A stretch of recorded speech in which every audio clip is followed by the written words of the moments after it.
decisões anteriores às decisões precedentes. E essa expressão latina vem do antigo direito inglês, e naquela época a língua franca, a partir da Idade Média, ou durante a Idade Média, era o latim, e a frase inteira era stare decisis e non quieta movere. Significa o seguinte: estar com as coisas decididas e não mover com as coisas quietas.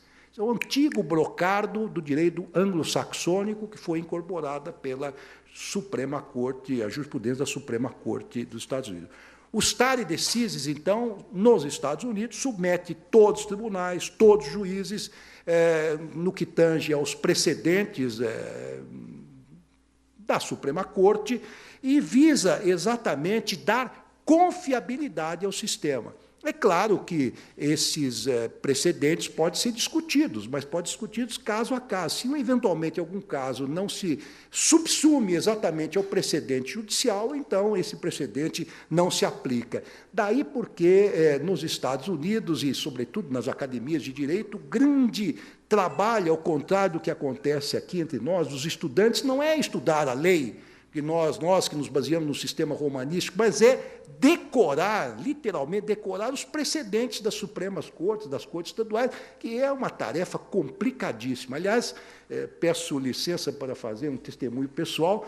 Meu filho, recentemente, que trabalha na Inglaterra, 5 anos como advogado, fez o exame da ordem lá. Ele é solicitor na Law Society, um exame difícil, mas a maior dificuldade dele foi, evidentemente, mudar a mentalidade, mudar aquele seu enfoque cultural, teve que decorar centenas e milhares de precedentes do campo do direito civil, do campo processual. É uma atividade à qual nós não estamos acostumados. Bem, a ausência do stare decisis no Brasil, ela criou um sério problema, séria dificuldade para a jurisdição constitucional, porque as decisões do Supremo Tribunal Federal no controle difuso, então, grifo controle difuso, somente operavam efeito entre as partes, interpartes, e não erga omnes, como evidentemente. Então, em consequência disso, cresceram as decisões conflitantes sobre a mesma matéria nos distintos tribunais do país. Este problema, já de forma muito precoce, forçou o Constituinte brasileiro, já em 1934, a criar um instituto da suspensão da execução pelo Senado da lei declarada no todo, em parte, inconstitucional pelo Supremo Tribunal Federal. E esse instituto hoje está consagrado no artigo 52(10) da nossa Carta Magna, cujo escopo é exatamente atribuir efeito erga omnes às decisões do Supremo Tribunal Federal no controle difuso.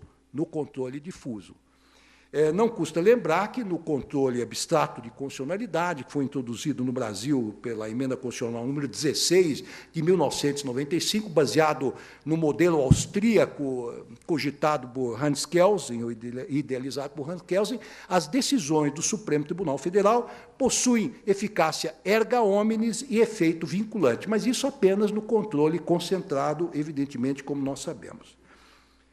A súmula vinculante, criada pela Emenda Constitucional 45, passou a permitir que se confira eficácia geral às decisões do Supremo Tribunal Federal, também no controle difuso, possibilitando exatamente a estabilização da jurisprudência, o descongestionamento do judiciário